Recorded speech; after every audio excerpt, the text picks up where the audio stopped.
যে ২ টাকা দিয়ে আসলে কী করবো আমি। স্মৃতি ছিল একবার আমি পয়লা বৈশাখে ২ টাকা নিয়ে মেলায় গিয়েছিলাম। তো আমার মা ওইদিন সকালবেলা পকেটে ২ টাকা দিয়েছিল। আমি বলেছিল, সে জানতো না যে ওইদিন পয়লা বৈশাখের মেলা হবে মাঠে। না আমি গিয়েছিলাম এন্ড আমি দাঁড়িয়েছিলাম যে ২ টাকা দিয়ে আসলে কী করবো আমি। আমি কি ২ টাকার নিমটি কিনে খাবো বা অন্য কিছু করবো বা নাগরদোলায় উঠবো?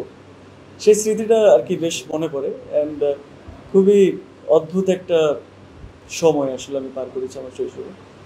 খুবই ভালো ইন্টারেস্টিং একটা সময়। যুক্ত হওয়ার কারণ এটা আনিসুর রহমান রাজীব ভাই কাজটা করতে চেয়েছিলেন আর গল্পটা লিখেছেন শফিক রায়হান ভাই।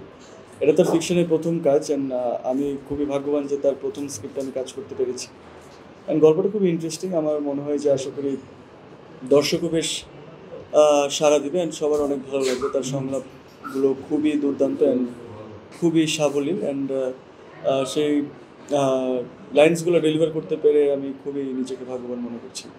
এটা খুবই ইন্টারেস্টিং একটা জার্নি অ্যান্ড আমার খুবই ভালো লাগে যখন কেউ আমাকে অ্যাপ্রিসিয়েট করে, আমার কাজকে ভালোবাসে, কাজ নিয়ে কথা বলে অ্যান্ড খুবই ভালো একটা সময় কাটছে অ্যান্ড আশা করি আরও ভালো ভালো কাজ করে যাব যেন দর্শক আমাকে আরও ভালোবাসা দিয়ে যায়, আমি ভালো কাজ তাদেরকে উপহার দিতে পারি। এটাই আমার মনে হয় পুরো ব্যাপারটা হচ্ছে হার্ডওয়ার্ক অ্যান্ড ডেডিকেশন। অ্যান্ড একটা আর্টিস্টের যখন ডেডিকেশন থাকে, সে কাজ করতে চায়, ভালো কাজ করতে চায়, সে অবশ্যই পারবে ভালো কাজ করতে।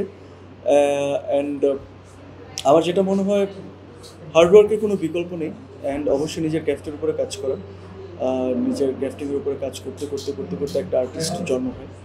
ওরকম কিছু না, আমাকে প্রতিনিয়ত অনেকেই টেক্সট করে যে ভাই আপনার এই কাজটা ভালো লাগছে, আপনার ওই কাজটা ভালো লাগছে, এই জায়গাটা বেশ ইন্টারেস্টিং ছিল অ্যান্ড এই জায়গাটাগুলোও বেশ ইন্টারেস্টিং ছিল, এবারটা খুবই রিয়েলিস্টিক অভিনয় করেছেন আপনি। তো ওই বিষয়গুলোই সবচেয়ে বেশি ভালো লাগে যখন একজন অডিয়েন্স আমার অভিনয়টা নিয়ে কথা বলে বা অভিনয়টা নিয়ে একটা মন্তব্য করে, সেটা ভালো হোক বা খারাপ। অ্যান্ড আমি তো শিখছি, এখনও চেষ্টা করছি অ্যান্ড আশা করি সামনে আরও ভালো কাজ তাদেরকে অডিয়েন্সকে উপহার দিব। এছাড়া যখন একজন অডিয়েন্স এসে বলে বা রাস্তায় আমাকে চিনতে পারে অ্যান্ড আমার সাথে একটা ছবি তুলে বা আমাকে দুইটা ভালো কথা বলে, সেটা খুবই ভালো একটা অনুভূতি। সব চরিত্রে অভিনয় করার ইচ্ছে, অভিনেত্রী বা অভিনেতাদের ওরকম কোনো ইচ্ছে থাকাটা আমার মনে হয় না জরুরি আছে। তাদেরকে যে ক্যারেক্টারটা শো করা হয়, যে চ্যালেঞ্জটা দেওয়া হয় অ্যান্ড সেই চরিত্রে আসলে নিজেকে মানিয়ে নেওয়াটাই আসলে আসল। ওরকম কোনো স্পেসিফিক কোনো চরিত্র নেই যেটাতে আমার এটাই ইচ্ছা আছে বা আমি এটা করতে চাই, ওটা করতে চাই। আমি সব কিছু ট্রাই করতে চাই, এক্সপ্লোর করতে চাই।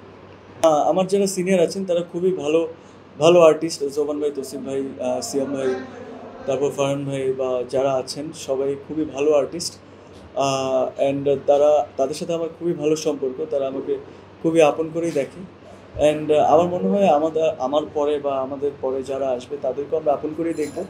এভাবেই তো আসলে একটা সুষ্ঠু পরিবেশ আসলে তৈরি হবে যেন আর্টিস্টরা সবাই মিলেমিশে থাকে, এটাই আসলে কাম্য। সমালোচনাকে কীভাবে নেই? পজিটিভলি নেই, এখানে নেগেটিভলি নেওয়ার কিছু নেই। এনি টাইপ অফ সমালোচনার ভালো দিক আছে, খারাপ দিক আছে অ্যান্ড আমি ভালো দিকটাই সবসময় নিই, খারাপ দিকটা কখনো নেওয়া হয় না। তিনটাই জীবন অ্যান্ড জীবনটা খুবই সুন্দর, জীবনটাকে সুন্দরভাবে গড়ানোটা ইম্পর্টেন্ট, ভালো মানুষ হওয়াটা খুবই জরুরি অ্যান্ড ভালো মানুষ হলে তিনটে জিনিসই আসলে খুব ভালো থাকে। আমি এরকম একজন লাইফ পার্টনার হওয়াটা খুবই জরুরি যে আপনাকে সম্মান করবে, সম্মানটা অনেক বেশি important rather than love. And আমার মনে হয় একটা ছেলে মানুষের জন্য সম্মানটাই আগে, ভালোবাসাটা তারপরে আসলেও চলবে। আমি যা করি সব কিছু আর কি লুকিয়ে রাখার আসলে কিছু নেই, লুকিয়ে রাখা কোনো কিছু ভালোও না অ্যান্ড কিছু জিনিসে অবশ্যই প্রাইভেসিটা অনেক বেশি ইম্পর্টেন্ট অ্যান্ড দেখা যাক, এটা আসলে আমি কোনো বলতে পারছি না। ভালোবাসার ডেফিনেশন আসলে সম্মান, এটি একান্তই ভালো মানুষ হওয়ার দিক থেকে আমি প্রতিনিয়ত ভালো মানুষ হওয়ার চেষ্টা করি অ্যান্ড কিছু কিছু সময় মানুষ মাত্রই ভুল করে, আমিও ভুল করি অ্যান্ড সেখান থেকে শিক্ষা নিয়ে জীবনটাকে এগিয়ে নিয়ে যেতে চাই অ্যান্ড এটাই ভালো মানুষ হওয়াটাই আসলে শেষ গোল। For more updates, follow us on Facebook, subscribe our YouTube channel, get the latest update on www.daily-sun.com.